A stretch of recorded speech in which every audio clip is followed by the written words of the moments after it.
जय हिंद, जय भारत, भारत माता की जय।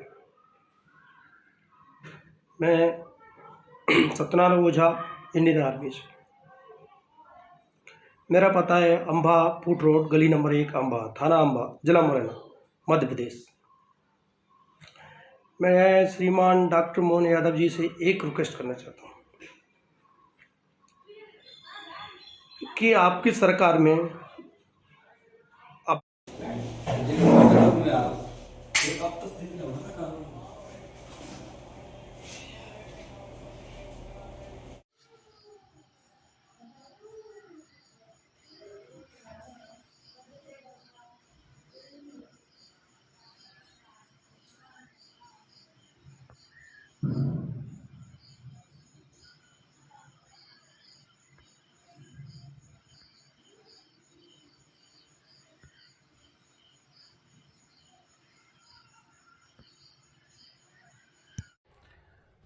आज सबसे पहले मैं आपको एक वीडियो दिखाता हूं। एक हमारा भारतीय सेना का जवान हवलदार जी है जो आंखों में आंसू लेके दुखी मन से आज उसने एक वीडियो बनाया है। आज पुलिस, एमपी पुलिस उसके साथ इंसाफ नहीं कर रही है, इसलिए इस वीडियो संदेश के जरिए वो हमारे देश के नेताओं को, एमपी के सीएम मोहन यादव जी तक, नरेंद्र मोदी जी तक ये बातें पहुंचाना चाहता है। पूर्व सीएम शिवराज सिंह जी तक ये बातें पहुंचाना चाहता है। मेरे को पता है जो भी आप लोग ये वीडियो देख रहे हो, आप कुछ नहीं कर सकते, क्योंकि हमारे देश की पुलिस अंग्रेजों के काले कानून से चल रही है और वो आम जनता का कभी भला नहीं कर सकती। आधे चोरियां, आधे उगाई, 2 नंबर के धंधे सब पुलिस की संरक्षण में चल रहे हैं। भ्रष्टाचार की जड़ हमारे देश में बड़े नेता, अधिकारी और ये पुलिस है। आम आदमी को मैं इतना ही कहना चाहता हूं, आपको लगता है कि एक सैनिक आपके लिए देश सेवा कर रहा है और हम उसकी मदद करें, तो सिर्फ इस वीडियो को शेयर करके मोदी जी तक पहुंचा दो। अगर आप वीडियो वायरल करोगे तो हो सकता है इनको इंसाफ मिलेगा। बस मैं इतना ही कहना चाहूंगा, ये फौजी भाई का वीडियो देखें और शेयर जरूर करें। जय हिंद, जय भारत, वंदे मातरम। तो उसके बाद रात को 1 बजे मेरी माँ ने मेरे को फ़ोन किया कि बेटा ऐसी ऐसी बात हो गई है, घर में चोरी हो गई, सब चीज़ चला गया। मैं माँ से बोला, माँ मैं सिंदूर ऑपरेशन में हूँ, तो मेरे को यहाँ अभी आ नहीं सकता हूँ, ये मेरे को अभी पर्सनल ये काम है, मेरे को ये ज़रूरी है। लड़ाई उसके बाद घर का देख लेंगे बाद में, वो तो बाद में भी हो जाएगा।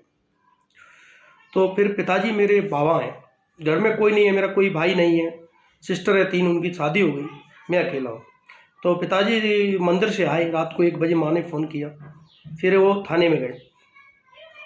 थाने में जाके आ गए तो टीआई साहब ने बोला सुबह आ जाओ, दोपहर को आ जाओ, शाम को आ जाओ। जय हिंद, जय भारत, वंदे मातरम। मैं रविंद्र फौजी। साथियों, अभी जो आपने ये वीडियो देखा, भारतीय सेना का एक जवान जिसका 8 मिनट का एक वीडियो आया है। 8 मिनट के वीडियो में वो मध्य प्रदेश के सीएम मोहन यादव जी को कुछ कहना चाहता है और वहां के डीजीपी साहब, पुलिस प्रशासन जो कि फौजी की बात को नहीं सुन रहा है। और क्यों नहीं सुन रहा? थानेदार ये कहता है कि मेरे को मेरी नौकरी खराब नहीं करनी है, क्योंकि वो जो बंदे हैं उनके ऊपर नेताओं का हाथ है। फौजी के घर से फौजी की राइफल उठाकर वो बंदा चला गया।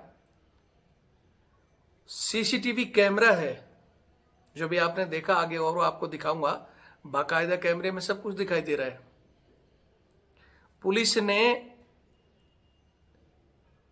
उसकी रिकॉर्डिंग है, सीआई की, दरोगा की, कि हाँ भाई आपका सामान, उस बंदे ने बता दिया कि मैं कैसे उनके घर में घुसा, कहां से मैंने राइफल उठाई और कहां क्या रखा है।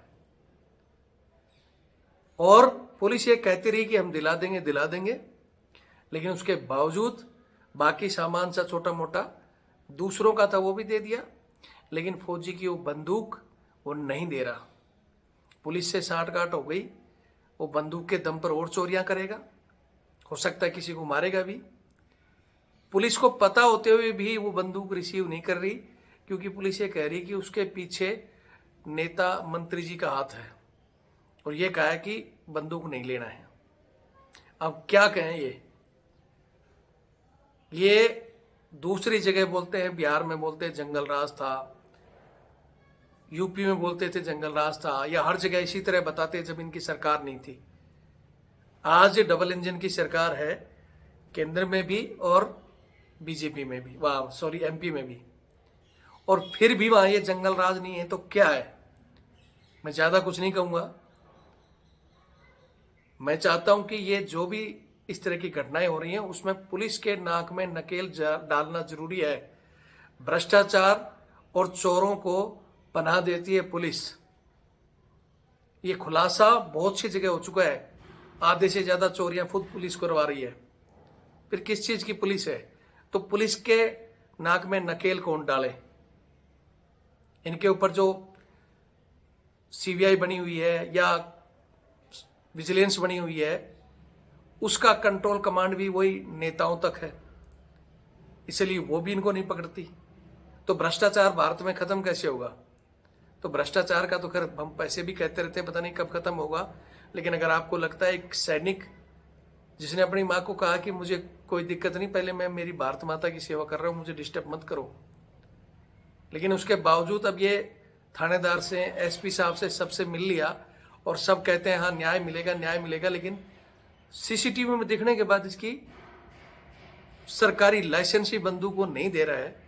तो आज तो वो बंदूक नहीं दे रहा है, कल कुछ और उठा ले जाएगा, तब भी नहीं देगा। एक जमाने में जो बोलते हैं ना, उदाहरण देते हैं कि यूपी में होता था कि एसपी की वाइफ को उठाकर ले गए थे दबंग, बिहार में ऐसा ही होता था। तो अब एमपी में हो रहा है, इसका कौन लेखा जोखा लेगा? दूसरों के उदाहरण तो बहुत देते हो, लेकिन आप ही की छत्र छाया में गुंडे पनप रहे हैं, जो आप ही के मंत्रियों का हाथ उनके ऊपर रखा हुआ है कि जाओ ऐस करो, तुम्हारे से तुम्हारी चोरी की बंदूक कोई नहीं ले सकता। इनका इलाज कौन करेगा? मैं चाहता हूं कि ये वीडियो मोहन यादव जी, उसके बाद में नरेंद्र मोदी जी तक जरूर पहुंचे और ऐसे लोगों के स्क्रू ठीक किए जाएं। बाकी वीडियो देखें और शेयर करें। जय हिंद, जय भारत, वंदे मातरम।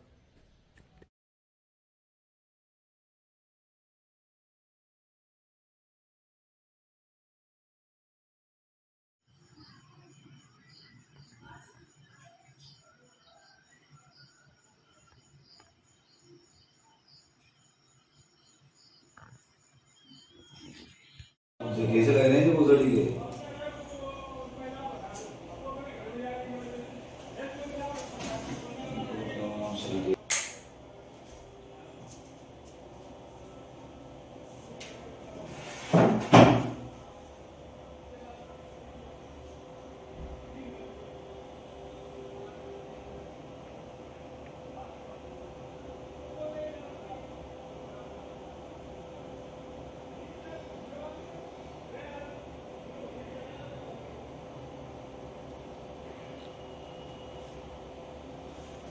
जितना वो आगे मोड़ी लग रहा है। जय हिंद, जय भारत, भारत माता की जय। मैं सत्यनारायण ओझा, इंडियन आर्मी से। मेरा पता है अंबा फूट रोड, गली नंबर 1, अंबा, थाना अंबा, जिला मुरैना, मध्य प्रदेश। मैं श्रीमान डॉक्टर मोहन यादव जी से एक रिक्वेस्ट करना चाहता हूँ कि आपकी सरकार में अभी हमारे मुरैना ज़िले में जात पक्ष बहुत चल रहा है। मेरे साथ भी वही हुआ है, दबंगई हुआ है कि मेरे घर में 4 तारीख 5वां महीना 2025 को चोरी हुई। चोरी में मेरा राइफल, पर्सनल लाइसेंस, एक मोबाइल, सोना, पैसा, इतना चोरी हुआ। चोर चोरी करके निकल ले गए। तो उसके बाद रात को 1 बजे मेरी माँ ने मेरे को फ़ोन किया कि बेटा ऐसी ऐसी बात हो गई है, घर में चोरी हो गई, सब चीज़ चला गया। मैं माँ से बोला, माँ मैं सिंदूर ऑपरेशन में हूँ, तो मेरे को यहाँ अभी आ नहीं सकता हूँ, ये मेरे को अभी पर्सनल ये काम है, मेरे को ये ज़रूरी है, लड़ाई उसके बाद घर का देख लेंगे बाद में, वो तो बाद में भी हो जाएगा। तो फिर पिताजी मेरे बाबा हैं, घर में कोई नहीं है, मेरा कोई भाई नहीं है, सिस्टर है 3, उनकी शादी हो गई, मैं अकेला हूँ। तो पिताजी मंदिर से आए, रात को 1 बजे माँ ने फ़ोन किया, फिर वो थाने में गए। थाने में जाके आ गए तो टीआई साहब ने बोला सुबह आ जाओ, दोपहर को आ जाओ, शाम को आ जाओ, कर देंगे। ठीक है, तो शाम को 8 बजे एफआईआर की। उसके बाद चोर मेरे घर से 2 किलोमीटर सीसीटीवी कैमरे में चोर देखे बंदूक ले जाते हुए। तो साहब बंदूक ले गए, तो मैंने चोरों को टीआई साहब को 2-4 बार फ़ोन किया। टीआई साहब ने क्या बोला मेरे को कि ठीक है पकड़ते हैं, पकड़ लिया उनको, शाम को सुबह छोड़ दिया। मैं पूछा साहब ऐसा क्यों हुआ, क्यों छोड़ा? बोला उनके पास आपका राइफल नहीं है। साहब जब फोटो में वो है, कैमरा में वो है, राइफल ले जा रहे हैं, सब चीज़ है, फिर भी ऐसा क्यों? बोला वो नहीं है। फिर फ़ोन काट दिया। अब मेरे से बात नहीं करता है, फ़ोन नहीं उठाता है। ठीक है, उससे पहले मेरे से बात किया, मेरे को बता दिया हाँ सब चीज़ यही है, चोर यही है, चिंता मत करो फौजी, आपका सामान मिल जाएगा 2 दिनों को।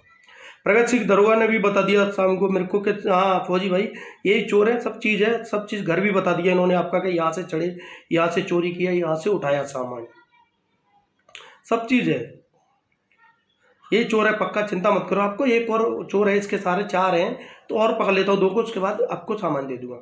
सुबह मेरे को पता लगा कि वो भी छोड़ दिए, दोनों भी, क्योंकि मैं ड्यूटी पर था, लड़ाई चल रही सुंदर ऑपरेशन की, तो मैं तो नहीं जा सकता हूँ, मेरे को तो टाइम भी नहीं घर में बात करने के लिए, नहीं मिल रहा था बिल्कुल भी उस टाइम।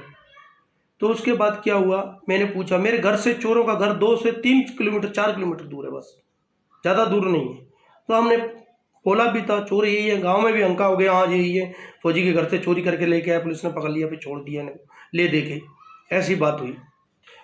उसके बाद मैं एक ही गुजारिश करना चाहता हूँ, मैं एसपी साहब के पास 2 बार मैं पर्सनल गया, तो एक बार एडिशनल एसपी साहब के पास गया, 2 बार पिताजी गए। मैं यहाँ से अभी मैं पहले जम्मू में था, अभी मैं बेंगलुरु में पोस्ट हूँ। बेंगलोर से आना जाना मेरे को एक टाइम का, एक बार का किराया मेरा 10 से 12,000 15,000 दोनों तरफ से आना जाना, खाना पीना चाहिए। मैं क्या करूँ, मैं 2 बार आया तो मेरा कितना खर्चा हुआ। एसपी साहब नहीं सुने, प्लस टीआई साहब तो सुनता ही नहीं है, वो तो ऐसे लग रहा है कि खुद का ही प्रधानमंत्री है, वो किसी की सुन नहीं रहा है। क्यों नहीं सुन रहे कि भाई नेताओं का आदमी है वो, हमारा तुम्हारा तो रहोगे, नेताओं का आदमी है। किसी नेता की कहीं भी चोरी हुई, एक हाथी चोरी हुआ था पीतल का, तो पुलिस ने 24 घंटे के अंदर वो खोज के दे दिया। एक नेताजी का कहीं कुत्ता चोरी हुआ, उसका ढूंढ के दे दिया, मेरा राइफल को प्रूफ के साथ है, फिर भी नहीं पकड़ रहे उसको। टीआई जी को अभी बात करो तो बोलता है मेरे को अपनी नौकरी थोड़ी खराब करनी है, मेरे पास नेताजी की दवा से नेताओं की, मैं अपनी नौकरी थोड़ी खराब तब करूँगा, क्योंकि चोर हैं वो तोहमत ठाकुर है। चोरों का नाम भी मेरे को पता है, सब चीज़ पता है, मैं सब पता लगा लिया, और यही चोर है थाने में, क्योंकि कैमरा में भी वही है, सब चीज़ में वही है, तो वही है, पर पुलिस नहीं सुनवाई कर रही। एसपी साहब के यहाँ मैं 10 बार पिताजी जाके आ गए, कोई सुनवाई नहीं। मैं भी 4 बार घूम के आ गया, 3 बार है, 2 बार एसपी साहब से पर्सनल मिला, एक बार एसपी साहब से मिला, एक बार मैं गया वापस आ गया। मैं भी, मेरे को छुट्टी तो नहीं मिलती है, मैं 10 दिन के लिए यहाँ से जाता हूँ, 5 दिन के लिए बेंगलोर से जाऊँगा 10 दिन के लिए, तो मेरे को 3 दिन आने में 3 दिन जाने में, मैं कहाँ का मिलूँ बोलो। फिर सीएम हेल्पलाइन पे मैं फ़ोन लगा लगा के परेशान हो गया, वो भी कुछ नहीं। सीएम साहब ने सीएम हेल्पलाइन ऐसे नाम के लिए बनाई है, उसमें कोई नहीं है, कुछ नहीं बोला। 3 महीने में मैं सुनूंगा, ये सुनूंगे, वो सुने, कोई नहीं सुन रहा। यहाँ क्या है, नेता कुछ चल रहा है, नेताओं की दबंगी चल रही है, सब चीज़ है। हमारे यहाँ मुरैना में नेता देख लो कौन है, इधर दिवनी विधानसभा में कौन है, तोमर की भाईबंदी सब चल रही, दबा के नीची जात मारी जा रही है हमारी जैसी। अभी मेरी चोरी वो नहीं मिल रही, यही चोरी किसी तोमर की होती तो शाम तक मिल के आ जाती, यही शाम तक जाके आ जाती। सीएम साहब से मेरा कहीं अनुरोध है कि मेरी हेल्प करें, या तो मेरा सामान दिलवाएं, नहीं तो मेरी आज्ञा दें, मैं कहीं दूसरी जगह जाके रह लूँगा। ये जो ज़मीन है मेरे पास थोड़ी बहुत, जो घर पड़ा है थोड़ा बहुत है तो छोटा मोटा ही, मैं यहीं दे के चला जाऊँगा सबको, पुलिस को दे दूँगा, चोरों को दे दूँगा, और कुछ नेताजियों को भी दे दूँगा चाहिए तो, बस मैं ऐसे ही खाली हाथ चला जाऊँगा, मेरे को कुछ नहीं चाहिए। मामा जी की सरकार अच्छी थी, मामा जी सीएम थे, कोई इतनी दिक्कत नहीं हुई थी, सब चीज़ सुनवाई हो रही थी, सब चीज़ हो रही थी। ऐसा मेरे साथ क्यों बताओ? मैं ये तो नहीं बोलूँगा उल्टा काम करूँगा ना, मैं कोई उल्टा नहीं करूँगा, क्योंकि मेरे छोटे छोटे 2 बच्चे हैं, मेरे घर में कोई नहीं, पिताजी है, माँ जी है, वो बच्चे हैं, मैं किस लिए करूँ?